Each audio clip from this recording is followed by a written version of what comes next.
আমার মনে হয় আমি ভাবি আর কি, একা একা ভাবি যে আল্লাহ যে 5 বার আমাদেরকে ডাকেন, মনে হয় আল্লাহ এই কথা মনে করি ডাকেন যে বন্দা এসা পড়া ঘুমায় গেছিস, ফজর অনেক লম্বা সময় হয়ে গেছে, তুইও আমার সাথে কথা বলস না, আমিও বলি না, একটু উঠা আয়, তুইও বল আমিও বলি, একটু উঠা আয় ঘুমের থেকে।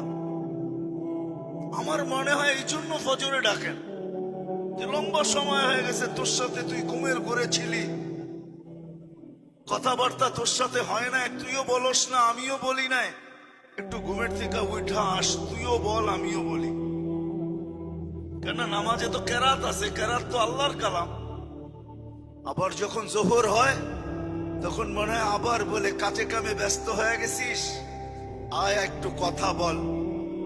আল্লাহর জন্য তো ওই শব্দগুলা ব্যবহার করা যায় না, নাইলে মনে হয় ব্যবহার করতাম যে আয় কাজে কামে ব্যস্ত হয়ে গেছিস, লম্বা সময় হয়ে গেল, 3-4 ঘন্টা কথা বলিস না আমার সাথে, আয় না, রাগের কি ব্যাপার আছে, একটু ছুটায় জোহরে আয় আমার সাথে একটু কথা বলা যা, শোনায় যা, তুই কেমন লাগে, তোর কি দরকার, একটু শোনায় যা।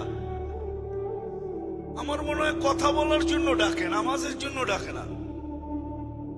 আবার আসরে ডাকে, মাগরিবে ডাকে, এশায় ডাকে।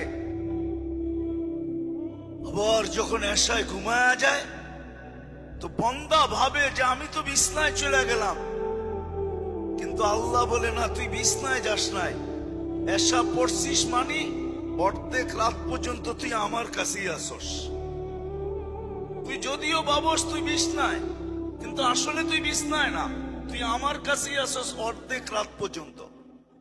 আবার যখন ফজর পড়ে বাকি অর্ধেক বাকি রেখা লাভটা কি, পুরাটাই আমার কাছে লেখা দিলাম, যদিও বিছনায় ছিল।